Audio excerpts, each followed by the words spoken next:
Hello there.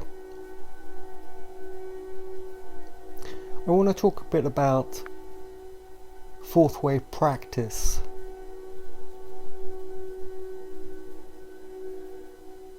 There are many things that I'm not very happy about in the fourth way practice. I can't say I'm completely certain about all these things, but I will try to explain.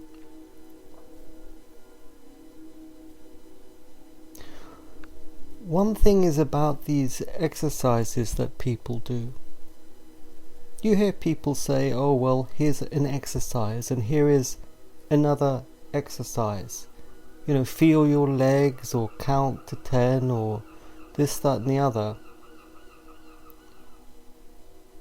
But they don't seem to have any goal. So you do an exercise and what's the goal? You do another exercise, what is the goal? Now, if you live like that, you don't have an aim. Do you even know? Do you see? So that's wrong, because you need to have an aim. And then people say there is no system. There is a system. There actually is a system, because you are a system and you have a function. Your identity emerges from certain regions of the body.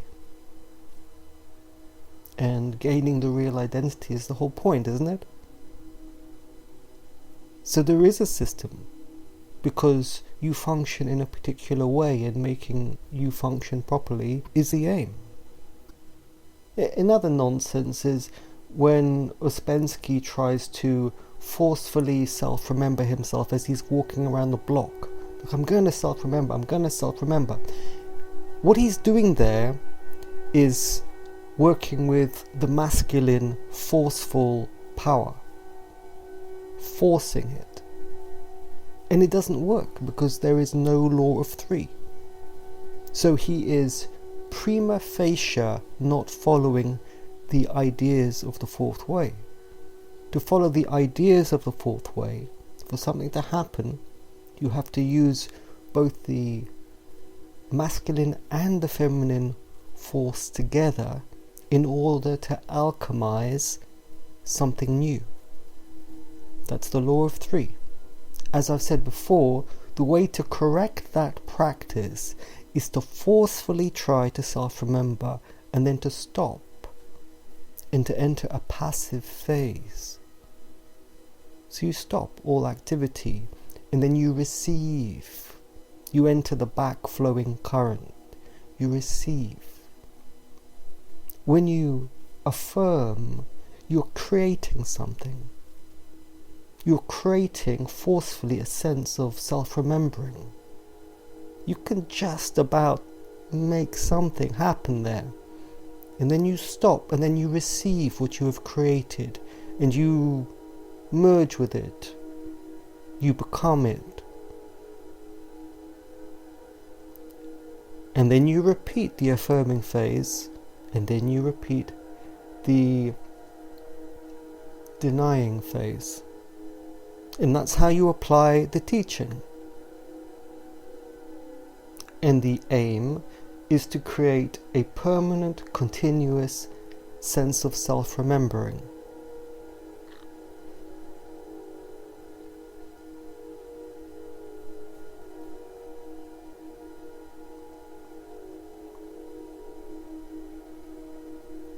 It seemed that Gurdjieff thought that if you do all sorts of different exercises, one after the other, that you can sort of work around yourself, improving this piece and that piece and that piece and that piece and that piece, and you would raise the whole organism up. And in that way, you have a kind of natural evolution of yourself. That seemed to be what he was trying to do. But I would say that there is no fucking way in hell this is going to work on this fucked up planet. You have got not the slightest chance in the world to have a steady, relaxed upward climb here. Everything around you is in a state of deterioration and mania. It's mad. These people are insane. They will destroy you. They're destroying you already with the air and the food and the energies. The only way you can make it here is through seriously forceful, intense, short burst activity. For instance, yes, Buddhist meditation, hardcore, force, and then relaxation, receiving, denying. When you are climbing a treacherous mountain, there is no gradual progress up. You have to smell the air and wait for the right conditions, and then you go for it. And you go for it because you're dead anyway. It doesn't matter if you're going to die. My teacher used to tell me, it doesn't matter if you die. Still you have to get there. So there is a time for a systemic, gradual, gentle development. And there is a time for doing exercises which maybe are general exercises, generally improve something or other. Yeah, there's a time for that. But there is also a time for real understanding, goal setting, and getting somewhere, which requires knowledge. If anybody has ever learned anything. Judging by Madame de Salzmann and her son Michel de Salzmann, who ended up in Zen Buddhism and opening the crown chakra or whatever the fuck they were doing, and republishing Beelzebub's tales and derailing the teaching in 50 different ways. That's not so good. Although I guess Madame de Salzmann knew a great many things with her body, with her dancing. Yes, I'm sure she did. I'm sure she was beyond most human beings in her dancing. There is this other thing as well about, which I really absolutely loathe, about spirituality. It's like, oh, it cannot be explained. It's too complicated for you. It comes from the higher mind, a higher fucking center.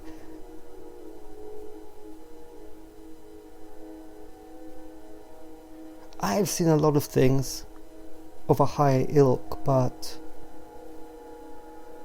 it's not that I deny them. I don't deny that there are amazing things out there, but I can't live like that, you know? Things can be explained. It's just, can you find anybody who has the kindness and inner sobriety to explain things simply? For instance, as I have explained, prayers work in a certain way. They're a sequence of emotional states.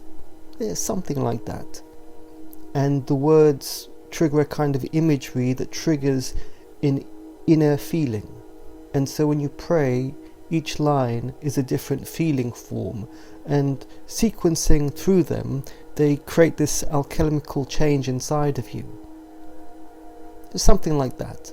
They also, of course, connect you with a living current of Christianity, for instance, which is a sort of a stream of light that was created on this planet and initiated thousands of years ago, and you actually connect with it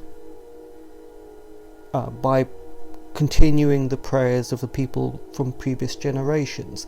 And yes, there is the intelligence of the center of existence, which you can call God or whatever, and you can connect with that as well.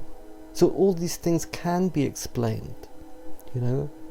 And if you are able to feel your real identity, you have a sense of emptiness because you are outside of the functioning of the planetary human being.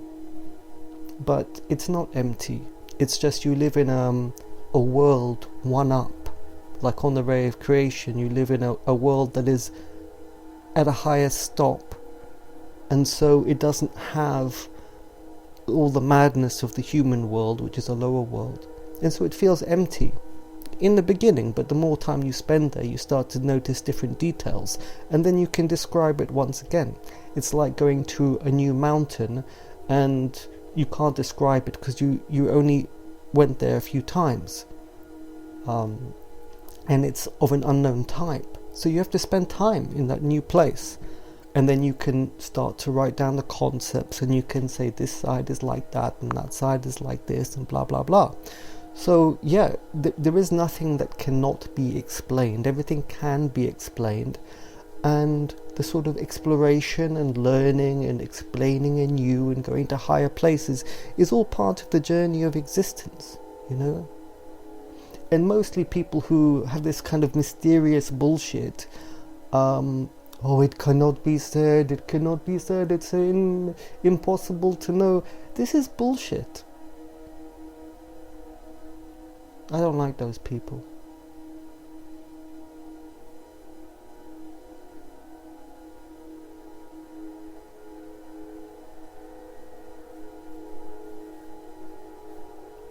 As for negative emotions, I mean, most people don't have any emotions. They don't really feel anything. And trying to cut off their negative emotions is just another stupid monkey game where they impress each other with these games whilst they're waiting to be buried. And I would say that a better way, using the law of three, is to go into that negative emotion strongly so that you feel it surging through you strongly, and then to come out of it and sort of separate yourself from it. That is a better way, using the law of three. Go into it fully, let it rise, surge through you, whatever it is, sadness, anger, whatever it is. And then separate from it, separate. In that way, by working on both sides, you start to learn much more about it and have a sense of control. That's a better way. Now, I think all these Hasnamus spiritual teachers out there only teach you one pole. And if you only use one pole, then you will fail. And you will still be trying to stop your negative emotions in another 50 years' time. And teaching failure, is all part of the spiritual Hasnamus scene of human beings. They don't want you to leave. They don't want to help you, and they can't help themselves. So, there you go.